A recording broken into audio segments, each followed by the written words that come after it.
అయితే దేవతల కార్యం దేవతలు చూసుకోలేరా? ఎందుకు మళ్ళీ దేవతలు వాళ్ళు అనవసరంగా దేవతలు వాళ్ళ పనాళ్ళు చేసుకోలేరా కదా? వాళ్ళు మళ్ళీ అమ్మవారిని ఎందుకు అంటే వీళ్ళు దేవతలు కారా అని అడిగితే మీకు ఒక ప్రశ్న వేస్తాను. ఇప్పుడు మనకు ముఖ్యమంత్రి ఉన్నారనుకోండి, ఎవరైతేనే ఈ రాష్ట్రమో ఇంకో రాష్ట్రం, ఈ ముఖ్యమంత్రి ఆ రాష్ట్రం అంతా చక్కబెడతాడు.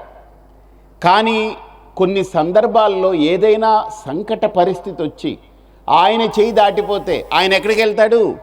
ప్రధానమంత్రి దగ్గరికి వెళ్తారు.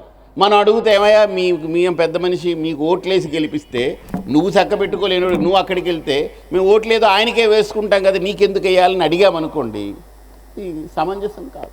ముఖ్యమంత్రిగా ఆయన చక్కబెట్టేవన్నీ చక్కబెడతారు.